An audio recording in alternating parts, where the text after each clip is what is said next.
আলুশকে নিয়ে টানাহেঁচড়া শুরু হয়ে গেল বাড়ি ভর্তি অতিথিদের সামনে। আমরা এমনটাই দেখতে পারব আজকের পর্বে। বিস্তারিত জানতে ভিডিওটি দেখতে থাকুন। অনুশ্রী চিন্তিত হয়ে পড়ে বলতে থাকে, কিছুই তো বুঝতে পারছি না।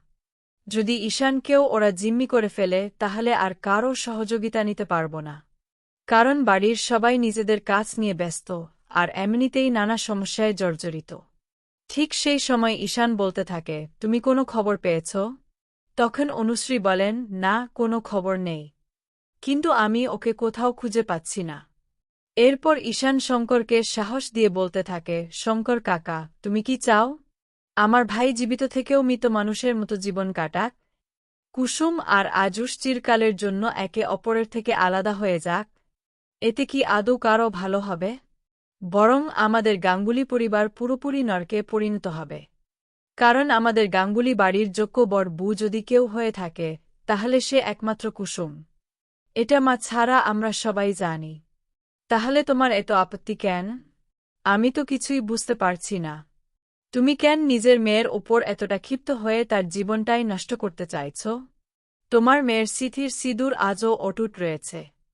তা সত্ত্বেও তুমি একজন বাবা হয়ে নিজের মেয়েকে রক্ষা করার শেষ চেষ্টাটুকুও করছ না। আমাদের কথা শোনো, কালকের মধ্যে যে করেই হোক আমাদের এখান থেকে বেরোতে হবে। না হলে তিশা আরও বড় সর্বনাশ করে ফেলবে। ও যে কোনো মূল্যে কুসুমকে পথ থেকে সরিয়ে দিতে পারে।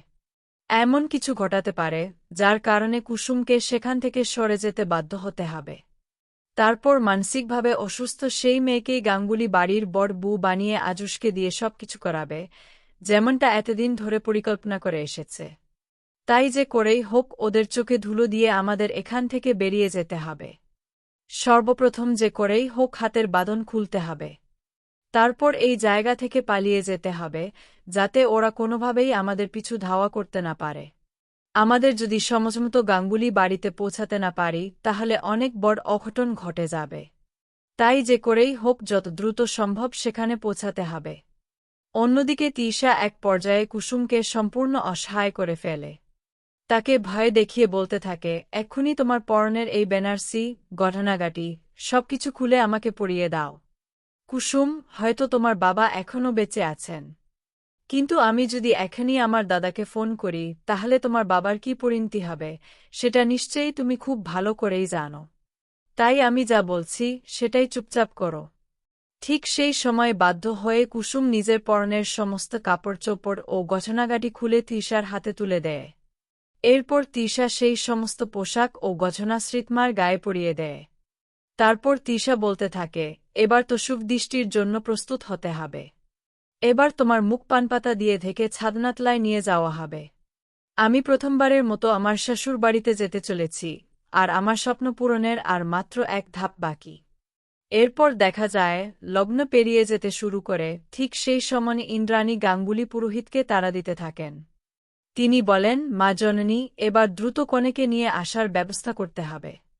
আর বেশি দেরি হলে শুভ মুহূর্তটাই কেটে যাবে। ঠিক সেই সময়ে ইন্দ্রাণী গাঙ্গুলি বলতে থাকেন, মিসেস ব্যানার্জি, এখনও পর্যন্ত আপনাদের কোথাও দেখা যাচ্ছে না কেন? কনেকে নিয়ে আসার ব্যবস্থা করুন। তখন শ্রীতমার মা বলতে থাকেন, ওই তো আমার মেয়ে চলে এসেছে। কুসুমকে দেখে ইন্দ্রাণী গাঙ্গুলি ক্ষিপ্ত হয়ে ওঠেন। তিনি বলতে থাকেন, আবারও সেই নির্লজ্জ বিহারী মেয়েটা।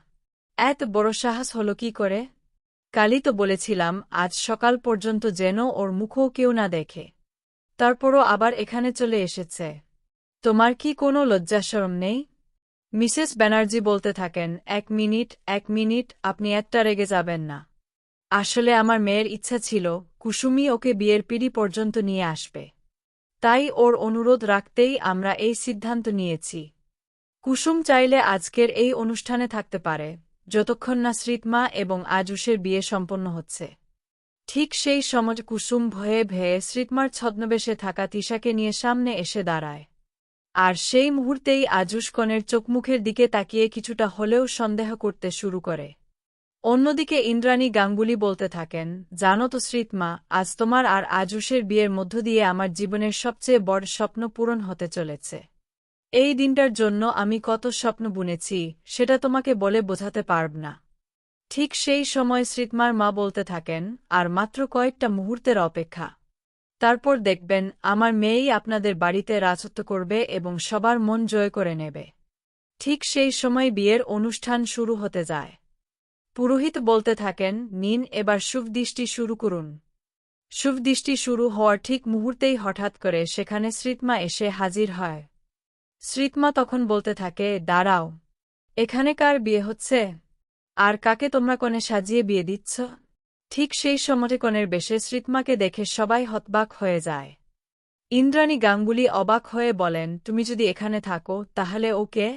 ঠিক তখনই কনে নিজের মুখের সামনে থাকা পানপাতা সরিয়ে ফেলে। শ্রীতমা তখন তিশার দিকে তাকিয়ে বলতে থাকে, তোমার সাহস তো কম নেই। তোমাকে সেদিনই শেষ করে দেওয়া উচিত ছিল। সেদিন শুধু মাথায় আঘাত করেই কেন থেমে গেলাম সেটাই এখন ভাবছি। যদি সেদিন তোমাকে জীবন্ত পুঁতে রাখতাম তাহলে আজ আমার আর আজুশের বিয়ের মাঝে এসে বাধা দেওয়ার দুঃসাহস তুমি দেখাতে পারতে না। আমি শেষবারের মতো বলে দিচ্ছি, এখান থেকে চলে যাও। আমার আর আজুশের 4 হাত এক হতে আর বেশি দেরি নেই। সেটা দেখে তোমার যতই কষ্ট হোক, কিছুই করার নেই। ঠিক সেই সময় ইন্দ্রাণী গাঙ্গুলি বলতে থাকেন, তুমি এখানে কি করছ? তুমি তো সেই পাগল মেয়েটার বোন, তাই না? তখন তিশা বলতে থাকে, হ্যাঁ, আমি সেই পাগল মেয়েটারই বোন। আর আমাকে ইচ্ছাকৃতভাবে একদিন ধরে পাগল সাজিয়ে রাখা হয়েছিল। এরপর দেখা যায় মুহূর্তে শ্রীতমা এবং তিশার মধ্যে তুমুল দ্বন্দ্ব বেঁধে যায়। এক পর্যায়ে তিশা শ্রীতমাকে ধমক দিয়ে বলতে থাকে, তোমার সাহস তো কম নেই। যেখানে তুমি দেখছ দুজন মানুষের বিয়ে শান্তিপূর্ণভাবে হচ্ছে, সেখানে তুমি সেই বিয়েটা সম্পূর্ণ হতে দিতে চাইছ না। ঠিক সেই সময় শ্রীতমা বলতে থাকে, তুমি আমার হবু বরকে আমারই চোখের সামনে বিয়ে করে এখান থেকে নিয়ে চলে যাবে, আর আমি সব চুপচাপ দেখে যাব। তুমি কি তাই মনে করছ? প্রথম তো অন্যায়টা তুমিই করেছ। আমার মাথায় আঘাত করে আমাকে অজ্ঞান করেছ। তারপর আমার পরার সমস্ত গঠনাগাটি থেকে শুরু করে সমস্ত কাপড় চোপড় পরে তুমি আমার জায়গায় এখানে বসেছ। তারপরেও এখন উল্টো আমার উপর গলাবাজি করছ। তোমার সাহস তো সত্যিই কম নেই। এই সমস্ত কিছুর পেছনে তোমারই ষড়যন্ত্র রয়েছে। ঠিক সেই সময় এক পর্যায়ে শ্রীতমা বিয়ের পিঁড়ি থেকে আজুশকে টেনে হিঁচড়ে নামানোর চেষ্টা করতে থাকে।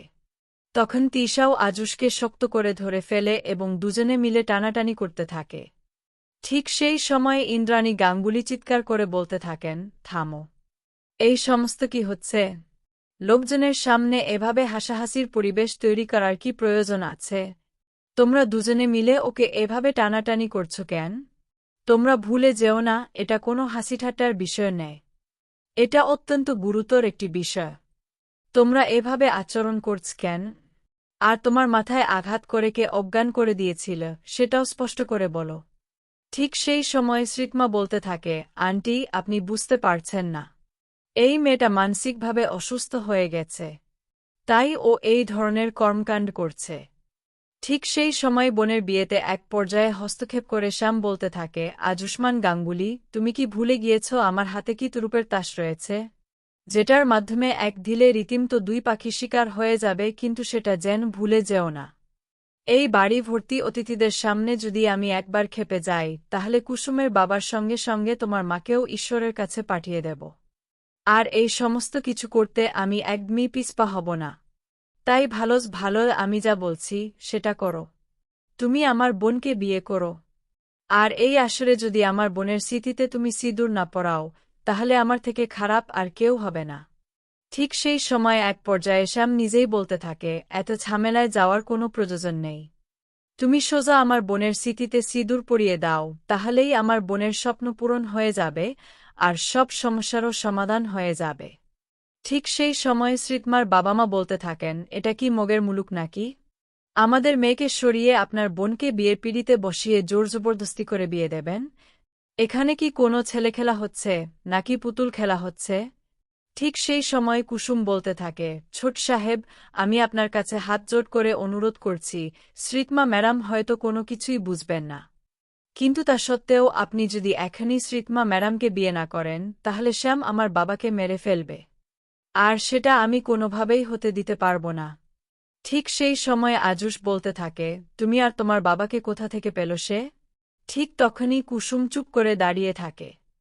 সেই সময় শ্যাম বলতে থাকে, ও এই সমস্ত কথা বলছে কারণ ওর বাবা আর গাঙ্গুলি পরিবারের নয়নের মণি, আপনাদের ছোট ছেলে ঈশান গাঙ্গুলি, দুজনেই এখন আমার হাতে রয়েছে। এবার আপনিই ভেবে দেখুন, যদি আমার কথা অনুযায়ী আয়ুষ্মান গাঙ্গুলি এই মুহূর্তে শ্রীতমার স্মৃতিতে সিঁদুর না পড়ায়, তাহলে কুসুমের বাবার পাশাপাশি আপনাদের ছোট ছেলে ঈশানও ঈশ্বরের কাছে পৌঁছে যাবে।